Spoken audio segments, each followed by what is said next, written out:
मैं चर्चा कर रहा था कि संत दादू दयाल की रचनाओं को उनके दो शिष्यों ने, जगन्नाथ और संत दास ने, हरडे वाणी के नाम से संग्रहित किया था। और हरडे वाणी के नाम से इन रचनाओं को बहुत दिनों तक जाना गया। बाद में दादू दयाल के एक अन्य शिष्य संत रज्जब ने उनकी रचनाओं को संग्रहित और संपादित किया। 37 अंगों में और राग रागिनियों में उनको संपादित किया गया और श्री दादू वाणी, उसके पहले अंगबंधी नाम से वे रचनाएं प्रसिद्ध हुई। अंगबंधी कई जगह पाठ मिलता है अंगबंधु। अंगबंधी यानी अंगों में बधी हुई रचनाएं, जिनका संपादन अंगों में किया गया है, वह रचना अंगबंधी है। तो अंगबंधी, इस अंगों की चर्चा किसने शुरू की, यह एक विशेष विचार का विषय है। रागों और अंगों में संपादन की पद्धति कहाँ से आती है? तो इस दृष्टि से जो चर्चित पुस्तकें दिखलाई पड़ती हैं, वे पुस्तकें दादूपंथियों की हैं। रागों में निबंधन की पद्धति तो पुरानी है। तुलसीदास और सूरदास की रचनाओं के ऊपर भी राग लिखे हुए हैं। वल्लभ संप्रदाय के तमाम कवियों की जो रचनाएं हैं, उनके ऊपर राग दिखे हुए मिलते हैं, लेकिन अंगों के साथ जो बंधी हुई रचनाएं हैं, ये दादूपंथियों की देन है। और दादू पंथ में भी विशेष रूप से यह संत रज्जब की देन है कि उसने अंग लिखा उसके ऊपर। और 37 अंगों में दादू वाणी का संपादन होता है। उसके पश्चात एक पुस्तक स्वयं रज्जब ने संग्रहित और संपादित की, उसका नाम रखा सरवंगी। यह पुस्तक रज्जब दास की सरवंगी के नाम से प्रकाशित है। अंग अध्याय के अर्थ में प्रयुक्त किए गए। गुरुदेव का अंग, विरह का अंग, निर्भयता का अंग, ऐसे बहुत सारे जो अंग हैं, ये अंग की पद्धति संत रज्जब ने विकसित की। इसमें कई विद्वान श्रेय देना चाहते हैं मोहनदास दफ्तरी को। मोहनदास दफ्तरी यानी दादू के एक अन्य शिष्य। मोहनदास दफ्तरी को श्रेय इसलिए दिया जाता है कि मोहनदास दफ्तरी मेवाड़ नरेश के यहाँ कार्यालय में काम करते थे और किन्हीं कारणों से उनको गिरफ्तार कर लिया गया। मेवाड़ के जेल में थे। जेल में रहते हुए उन्होंने तय किया कि जेल से निकलने के पश्चात मैं संत दादू दयाल का शिष्य हो जाऊंगा, और वे दादू दयाल के शिष्य हो गए। दादू दयाल के शिष्य होकर वे आमेर चले आए। तब दादू का एक मठ आमेर में था। आज भी वह मठ आमेर में है। नए ढंग से वह मठ निर्मित हो गया है। मोहनदास दफ्तरी के कारण दादू की वाणियों का संग्रह आसान हुआ। मोहनदास दफ्तरी ने चूंकि कार्यालय में मेवाड़ नरेश के यहाँ काम किया था, तो उनको लिखने पढ़ने का अच्छा अभ्यास था। कहते हैं कि मोहनदास दफ्तरी जब भी दादू का कथा प्रवचन चलता था, उस समय वे कलम, दवात और कागज के साथ बैठते थे, दादू की वाणियों को लिखते थे। इसकी चर्चा भक्तमाल में भी है कि मोहनदास ने किस तरह से दादू के वाणियों की रक्षा की। आज संतों के संप्रदाय में सबसे व्यवस्थित रचनाएं यदि किसी पंथ में मिलती है, तो वह दादू दयाल के पंथ में मिलती हैं। कबीर वाणी का संकलन और संपादन दादू पंथी परंपरा में हुआ है, क्योंकि बनारस में उसके पहले रागों और अंगों में निबद्ध करने की कोई परंपरा नहीं थी। संत दादू दयाल के शिष्य उनके स्वर्गवास के पश्चात काशी आए, और काशी दादू की वाणी के साथ ही संस्कृत काव्यशास्त्र, दर्शन और व्याकरण की पुस्तकों का अध्ययन किया। उस अध्ययन का परिणाम ये हुआ कि ग्रंथों के संकलन और संपादन की एक निश्चित पद्धति दादू पंथियों ने विकसित कर ली। जो शिष्य काशी पढ़ने के लिए आए थे उसमें संत सुंदरदास, घड़शीदास, जगजीवन साधु तो उनको लेकर के आए ही थे, तो कई 4 शिष्य वहाँ पर आए हुए थे। चारों ने पढ़ाई की। बतलाते हैं कि रज्जब भी काशी में पढ़ने के लिए आए थे। आज भी 80 घाट पर दादू मठ है, उसमें मठ पर रह कर के, मठ में रह कर के दादू के शिष्यों ने अध्ययन किया। परिणाम स्वरूप एक अध्ययन, लेखन और पढ़ने की परंपरा दादू पंथ में विकसित हुई। संत रज्जब के एक शिष्य थे खेमदास। खेमदास बहुत ही विद्वान शिष्य थे। अभी मैं देख रहा हूँ चंद्रेश्वर जी, गौरव तिवारी जी, माननीय प्रोफेसर चितरंजन जी दिखलाई पड़ रहे हैं।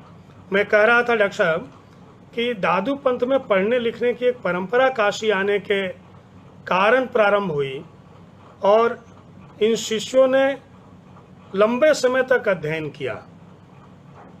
6 साल की उम्र में, कई बार लोग बतलाते हैं कि 9-10 वर्ष की उम्र में सुंदरदास भी काशी आ गए थे और सुंदरदास 33 वर्ष की उम्र तक काशी रहे। यानी सुंदरदास कोई 22 वर्षों तक, छोटे सुंदरदास काशी में रह कर के अध्ययन करते रहे। खैर, मैं सर्वंगी की चर्चा कर रहा था। संत रज्जब ने एक सर्वंगी नाम से पुस्तक संपादित की और सर्वंगी में 142 अंग हैं। कहीं कहीं किसी किसी पाठ में, संग्रह में 145 अंग भी मिलते हैं। इन 145 अंगों में 138 संतों की रचनाओं का संग्रह किया। इनकी गिनती अभी भी ठीक से नहीं हो पाई है। 138 से हम 150 संत कह सकते हैं कि 150 संतों की रचनाओं का संग्रह उस समय संत रज्जब ने किया था अपनी सर्वंगी पुस्तक में। इस सर्वंगी का संपादन कई लोगों ने किया। दुर्भाग्य से किसी भी हिंदी के प्राध्यापक ने नहीं किया। अलीगढ़ मुस्लिम विश्वविद्यालय में इतिहास विभाग के प्रोफेसर थे डॉक्टर शहाबुद्दीन इराकी। शहाबुद्दीन इराकी ने रज्जब दास की सर्वंगी का संपादन किया। उसके पश्चात प्रोफेसर धर्मपाल सिंघल, वे चंडीगढ़ विश्वविद्यालय में प्रोफेसर थे, मूलतः पंजाबी के थे। उन्होंने रज्जब की सर्वंगी का संपादन किया और उसके पहले विलियम कैलवर्ट ने, जिनको कलावर्त हिंदी में नाम से हम जानते हैं, उन्होंने रज्जब की सर्वंगी का संपादन किया। कुछ मठों की परंपरा में सर्वंगी प्रकाशित रूप में मिलती है। बाद में बृजेंद्र सिंघल ने रज्जब की सर्वंगी का संपादन किया। यानी इस सर्वंगी में जो लगभग 150 संत मिलते हैं, उनमें अग्रदास, अंगद, किल्लकरण, गरीबदास, गोविंददास, जगजीवन दास, जगन्नाथ, जयमल जोगी, टोडर, धन्ना, परमानंद, पीपा, संतदास, बहवलदास, वखना, व्यास, फाजिंद, महमूद, रामानंद, रैदास, शंकराचार्य, सिद्धहटलानी, सुंदरदास, हरदास, हरिदास, सूरदास, सेन, त्रिलोचन, नानक, नामदेव, प्रागदास, इस तरह के कवि उसमें संग्रहित हैं। अब प्रश्न ये है कि जिस जमाने में अपने ही लिखे का संग्रह और प्रकाशन कठिन था, उस समय एक संत 150 कवियों की रचनाओं को संग्रहित करता है और संग्रह में एक बड़ी उदारता का परिचय दिया गया। उदारता ये कि संस्कृत के आचार्यों की रचनाएं रज्जब की सर्वंगी में संग्रहित है। हमने शंकराचार्य का नाम लिया। पंथ की दृष्टि से विचार करें तो रज्जब दास की सर्वंगी में गोरख पंथ है, कबीर पंथ है, दादू दयाल का पंथ है, नानक पंथ है। यदि हम भाषा और प्रांत की दृष्टि से विचार करें तो संस्कृत के आचार्य हैं, राजस्थानी के कवि हैं, अवधी के कवि हैं, ब्रजभाषा के कवि हैं, पंजाबी के कवि हैं और मराठी के कवि हैं। ये जो सरबंगी है वो अनेक काव्य रूपों और छंदों में संग्रहित की गई। काव्य रूप की दृष्टि से हम चर्चा करें और छंदों की दृष्टि से तो रज्जब दास की सरबंगी में पद, साखी, सबद, श्लोक, बैत, रमैणी, रिक्ता, प्रसंगी साखी, कवित, अरिल, कुंडलिया, सवैया, चौपाई, चौमुखी, संवाद, दोहा, छप्पय, मनहर छंद और आरती के पद हैं। इतने काव्य रूपों में प्राप्त कवियों की रचनाओं को एकत्रित करके छंदों का नामोल्लेख करना कितने बड़े ज्ञान, योग्यता और समर्पण की मांग करता है। इस पुस्तक में छोटे छोटे ग्रंथ भी हैं। इनको लघु ग्रंथ का नाम दिया गया है। इन ग्रंथों में रज्जब दास की कई लघु रचनाएं हैं। इसके अलावा ग्रंथ साध परख्या चतुर्भुज दास का एक ग्रंथ है, वो इसमें संग्रहित है। इसके अलावा ग्रंथ अविकल लीला, ये रज्जब दास की पुस्तक है। गोरखनाथ की पुस्तक अभय मात्रा ग्रंथ, यह भी सरबंगी में संग्रहित है। दादू दयाल का शौच ग्रंथ अंग भेद रज्जब की, गुण निशानी बाजिंद की पुस्तक, ग्रंथ गावत्री पृथ्वीनाथ की पुस्तक, ग्रंथ अकाल लीला रज्जब की। इसके अतिरिक्त रज्जब के 7-8 पुस्तकें और सरबंगी में संग्रहित की गई है।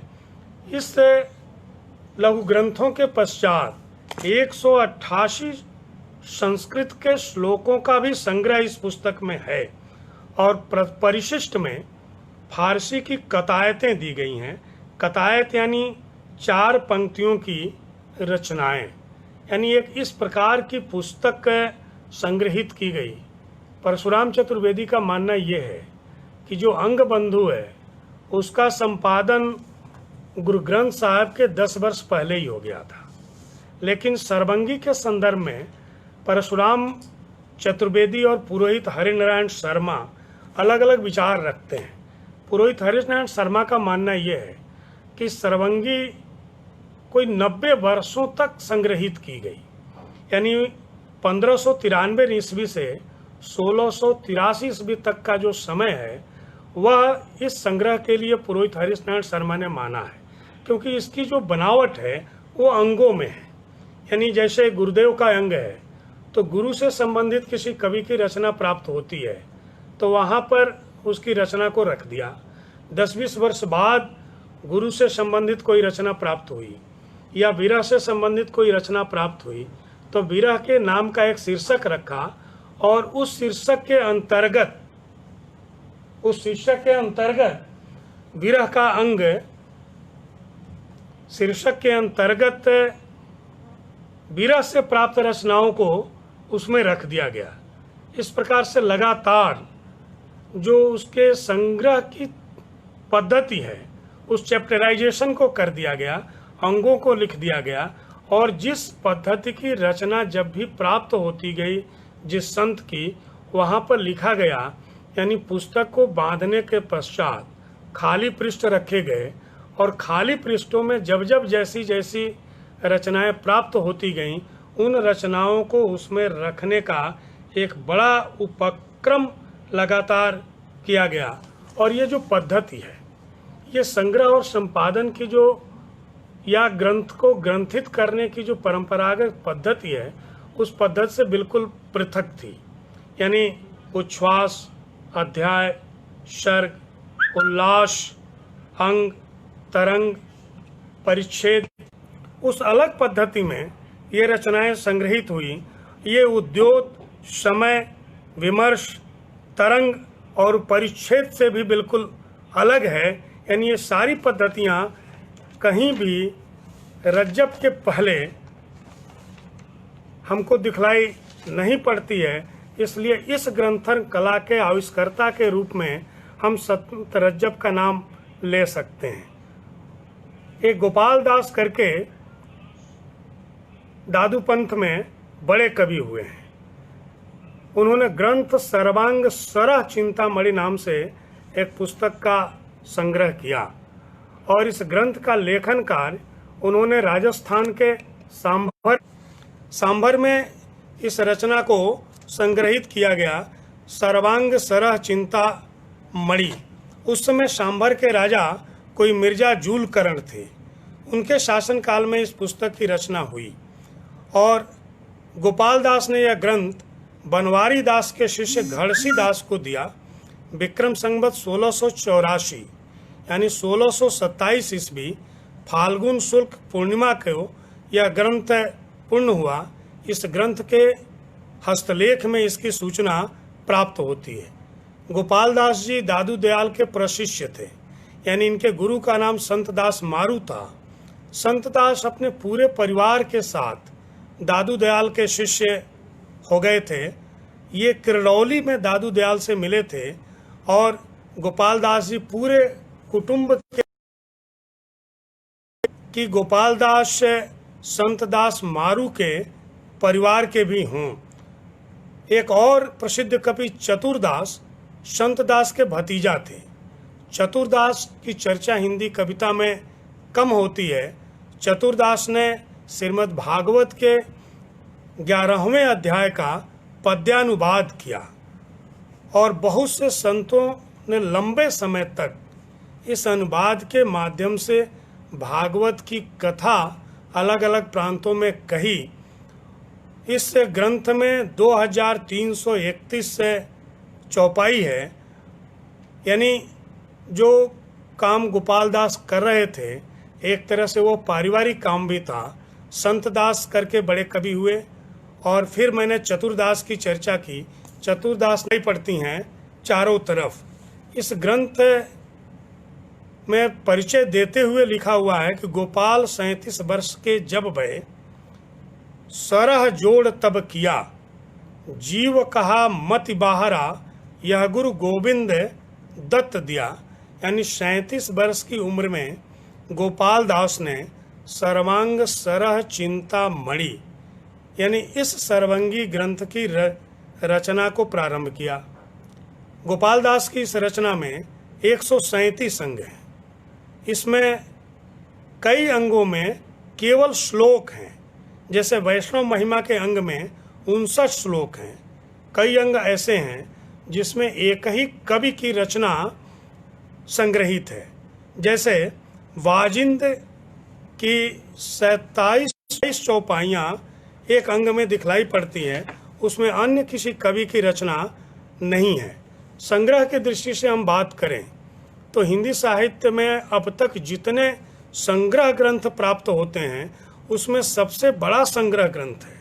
लेकिन गोपाल दास के इतने बड़े संग्रह ग्रंथ पर हिंदी साहित्य के इतिहास में कोई सूचना भी प्राप्त नहीं होती है, कोई शोध भी नहीं है। इस ग्रंथ की उपस्थिति से हिंदी साहित्य के विद्यार्थी कितने अपरिचित हैं हम सहज ही समझ सकते हैं। और यह पूरा का पूरा ग्रंथ जिसमें 250 से अधिक रचनाकार हैं, यानी अकेले एक पुस्तक जो हिंदी साहित्य का इतिहास का ग्रंथ नहीं है, 250 कवियों की रचनाओं को सुरक्षित रखता है, उस ग्रंथ का नाम सर्वांग संग्रहित किया। इस ग्रंथ में संत दादू दयाल, संत रज्जब, मोहनदास, गुरु नानक, हरदास, कबीरदास, गोरखनाथ, नामदेव, जगन्नाथ, जयमल, टीला, बखना, फरीद, जयदेव, सूरदास, माधवदास, वाल्मीकि, तुलसीदास, विष्णुदास, पीपा, विद्यापति, जनगोपाल, धन्ना, खेमदास, जगजीवन दास, मछेंद्रनाथ, श्रीभट्ट, त्रिलोचन, भरथरी, नरसी, सुंदरदास, कणेरी पाव, बहवलदास, गोपीचंद, सधना, घोड़ाचौली, कविगंग, नथमल, निहाल, हरिराय, काजी महमूद तथा भीखन जैसे प्रसिद्ध रचनाकारों की पड़ती है। इतनी बड़ी संख्या में रचनाओं को संग्रहित करके एक पुस्तक तैयार की गई मध्यकाल में। इसका रचना समय 1728 ईस्वी बतलाया जाता है कि इस ग्रंथ की रचना इस समय हुई थी। इस ग्रंथ की प्रति विक्रम संवत 1785 यानी 1728 ईस्वी की जो ज्येष्ठ सुदी 12 को लिखी हुई है हमको प्राप्त होती है। इस रचना के माध्यम से कवि ने तमाम कवियों को विलुप्त होने से हिंदी साहित्य के भीतर बचा लिया। यह रचना नहीं होती तो हम 250 कवियों में से कुछ की रचनाएं तुलसीदास को प्राप्त हो जाती हैं, गोरखनाथ की भी प्राप्त हो जाती, शंकराचार्य की मिलती है, लेकिन कवियों ने गिलहरी उद्यम से जैसे राई थी, इन कवियों ने एक बड़ा उद्यम किया कि जैसे भी हो पूरी जिंदगी जो भी कवि जहाँ भी जो रचना मिल गई उस रचना का संग्रह कर रहे थे और अपनी पुस्तक में उस रचना को लिख रहे थे। इस संदर्भ में दादू पंथ के एक अन्य शिष्य मैं जगन्नाथ दास की चर्चा करूंगा। जगन्नाथ ने एक संग्रह ग्रंथ तैयार किया, उस ग्रंथ का नाम है गुणगंजनामा। जगन्नाथ दादू दयाल के प्रत्यक्ष शिष्य थे और आमेर में चुंगी विभाग में अधिकारी थे। दिलचस्प बात यह है कि मोहनदास दफ्तरी और जगन्नाथ दोनों चित्रगुप्त वंश के लिखे गए हैं, यानी कायस्थ थे और दोनों राज सत्ता में अधिकारी के पद पर काम कर रहे थे। इन बहुत से कवियों की रचनाएं सुरक्षित हो गई। जगन्नाथ बहुत ही पढ़े लिखे थे और वे दादू दयाल के शिष्य हो गए। उन्होंने नौकरी का परित्याग कर दिया और आमेर में ही दादू के मठ में दादू जी के साथ भी लंबे समय तक रहे। राघव दास ने अपने भक्तमाल में जगन्नाथ की प्रशंसा की है।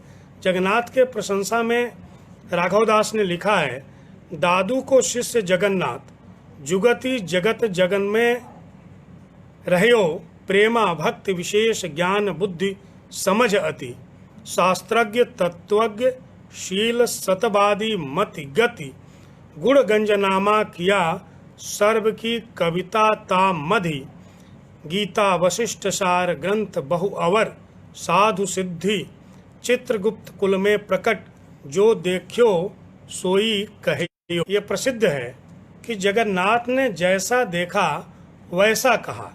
उनके शील गुणों की भी प्रशंसा की गई है। गुणगंजनामा ग्रंथ में 179 अंग हैं, यानी 179, और इस ग्रंथ में 5600 पद हैं। गुणगंजनामा ग्रंथ में जो छंद प्राप्त होते हैं या काव्य रूप हैं वे हैं साखी, सबदी, चौबोला, श्लोक, गाथा, गुढ़ा, अरिल, रेख्ता, चौमुखी, चौपाई, सोरठा, सिंधी साखी।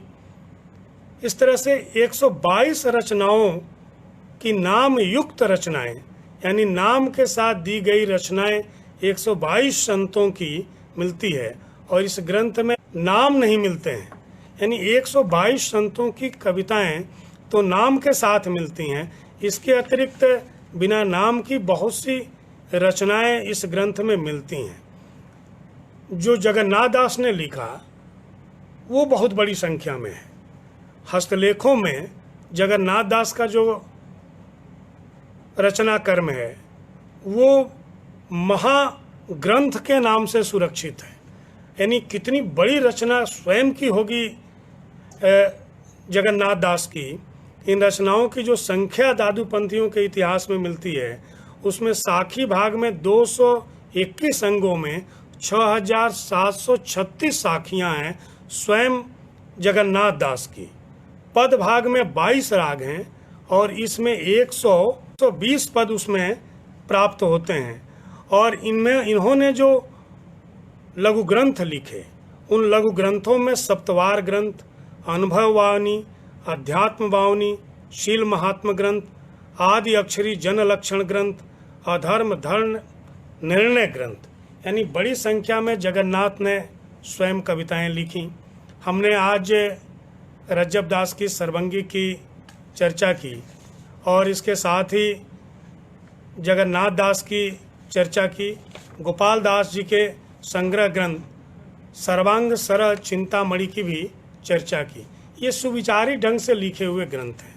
बहुत ही प्रयास और योजना पूर्वक बलवंत भाई जानी, विनय मिश्र जी और शशि द्विवेदी दिखलाई पड़ रहे हैं सुनते हुए।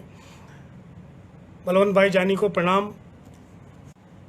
इस सुविचार के तहत एक बहुत बड़ी योजना थी कि स्वयं के पंथ के रचनाकारों की रचनाएं संग्रहित हो, अन्य पंथ संप्रदायों के जो कवि हैं उनकी रचनाओं का भी संग्रह किया जाए। इस दृष्टि से इन कवियों ने बहुत श्रम किया, कोई उपेक्षा का भाव नहीं अपनाया। नाभादास ने जो भक्तमाल लिखा उसमें दादू पंथ की चर्चा नहीं हुई। दादू पंथ उस समय प्रतिष्ठित हो गया था। और दादू के शिष्य राघव दास ने जो भक्तमाल लिखा उसमें लगभग 800 कवियों के विषय में चर्चा की। उस चर्चा के दौरान उन्होंने किसी भी प्रकार का भेदभाव नहीं किया। रज्जब जब संग्रहित कर रहे थे, लिख रहे थे, तो रज्जब ने साफ साफ इस पूरे विश्वास के साथ लिखना प्रारंभ किया कि किसी भी तरह का संतों की रचनाओं के लेखन के क्रम में कोई भेद नहीं होना चाहिए। और जो सर्वंगी ग्रंथ है, यह ग्रंथ वस्तुतः भक्ति भावना से ओतप्रोत होते हुए लिखा गया। सर्वंगी के प्रारंभ में ही रज्जब ने प्रतिज्ञा के साथ कहा कि तत्ववेता तरवर भले, मत मधु अन्या छान, सर्वंगी मानो सहद, प्राण पुष्ट रस पान। यानी यह जो सर्वंगी है यह मधु एकत्रित करने की तरह है और इसका पान करने से प्राण पुष्ट होता है। यानी शहद के पान से प्राण पुष्ट होता है, शरीर स्वस्थ और मजबूत होता है। इस सर्वंगी के पठन पाठन से वही स्थिति मनुष्य के शरीर और मन की होती है और इस मिलने लगी थी। रज्जब के जीवन में ही इसकी प्रशंसा मिलने लगी। रज्जब के एक शिष्य मोहनदास हुए। मोहनदास ने कहा कि रज्जब की स्थिति क्या है भक्ति साहित्य में या दादू पंथ में, तो कहा तुरक सिरताज पतिशाह दिल्ली तड़ो। जैसे तुर्कों का सिरताज पतिशाह दिल्ली का बादशाह है, हिंदवा शीश सिरताज राणो। हिंदुओं का सिरताज जैसे महाराणा प्रताप है, राजा सिरताज अधुपति जो आम्बेर रो। राजाओं में आम्बेर का राजा मान सिंह है। यूं पंथ दादू तणे रज्जब जानो। ऐसे ही दादू पंथ में रज्जब के महत्व को समझो। यानी दादू के महत्व को दादू के जीवन में ही उनके शिष्यों ने और अन्य कवियों ने समझना प्रारंभ कर दिया था। भक्तमालकार ने दादू के कार्य को भक्तमालकार ने कई छंदों में रज्जब के काम को याद किया। और रज्जब जब इस काम को कर रहे थे, जगन्नाथ दास जब इस काम को कर रहे थे, गोपाल दास जब संग्रह के इस काम को कर रहे थे, तो उन लोगों का एक विश्वास था कि जाति जगत गुरु देखे नहीं। पंथ और जाति का भेद नहीं किया, भाषा का भेद नहीं किया। यानी केवल इन संग्रह ग्रंथों को आप पढ़ते हैं तो आप संस्कृत पढ़ते हैं, पाली पढ़ते हैं, प्राकृत पढ़ते हैं, अपभ्रंश पढ़ते हैं, राजस्थानी को पढ़ते हैं, ब्रजभाषा पढ़ते हैं, अवधी पढ़ते हैं, भोजपुरी पढ़ते हैं, मराठी पढ़ते हैं और पंजाबी को पढ़ते हैं। कई जातियों के संतों को पढ़ते हैं। मुस्लिम संत इस संग्रहों में बड़ी संख्या में संग्रहित किए गए। रज्जब ने स्वयं अपने भाव को प्रकट करते हुए लिखा कि जाति जगत गुरु, रज्जब ने लिखा एक छंद में, जाति जगत गुरु देखे नाही, मिलहि प्राण पति प्रीत ही माही। नाम कबीर दादू जन तारे, नाम नेह नौ खंड उजियारे। सदना सेनरु कीता थोरी, हरिहित सीजे हैं कुल कोरी। आदि जय देव अंतरय दासा, भाव भक्ति काटे कर्म फांसा।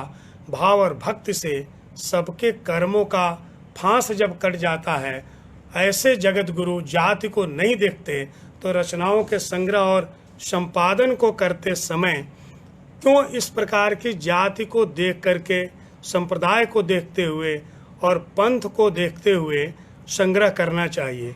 रज्जब ने सर्वंगी के बारे में कहा कि यह एक प्रकार की माला मोहिनी है जो गोविंद के ग्रीवा के ग्रंथ का हमने निर्माण किया है। जिस ग्रंथ का संपादन किया है, यह जो ग्रंथ है ये प्रभु के गले में माला के रूप में पहनाने योग्य है और एक पूरी की पूरी परंपरा खड़ी होती है। यानी दादू के प्रत्यक्ष शिष्यों में 2 शिष्य, बाद के शिष्यों में 1 शिष्य यानी जगन्नाथ दास, गोपाल दास और संत रज्जब ने 3 संग्रह ग्रंथों की रचना की। एक में 150, दूसरे में लगभग 150 और तीसरे ग्रंथ में 250 कवियों की रचनाओं को संग्रहित किया, उसको रागों और अंगों में विभाजित किया। इतना ही नहीं, इन गुरुओं के शिष्यों ने अन्य संतों की वाणियों को लिखा। पूरी जिंदगी एक ही काम किया, ग्रंथों को उतारने का काम, लिखने का काम। आज यदि संत साहित्य के महत्वपूर्ण अंश कहीं भी, तो ऐसे संतों की उसमें बहुत बड़ी भूमिका है। इसलिए सर्वंगी जैसे ग्रंथों का प्रकाशन, संपादन, लेखन, शोध और जो कवि उसमें प्राप्त होते हैं, इन कवियों की रचनाएं अन्यत्र कहाँ कहाँ प्राप्त होती हैं। अन्य पंथों में जो भी रागों और अंगों में संग्रहित है, उनकी पुष्पिका में जिन कवियों का नाम लिखा हुआ है, जिनकी वंश परंपरा लिखी हुई है, उन पर शोध और विचार की आवश्यकता है। क्योंकि 16वीं 17वीं शताब्दी में इस काम को किया गया, जब स्याही और कागज बहुत ही कठिन था और इस काम के लिए पूरी की पूरी जिंदगी दी जा सकती है, पूरा का पूरा जीवन मठ में बैठ करके बिताया जा सकता है। इस महत् काम को जिन लोगों ने किया, उनको स्मरण करने का अवसर सिद्धार्थ विश्वविद्यालय के अत्यंत आदरणीय कुलपति प्रोफेसर सुरेंद्र दुबे जी ने मंच से सर्वंगी साहित्य पर चर्चा करने का सुअवसर प्राप्त हुआ।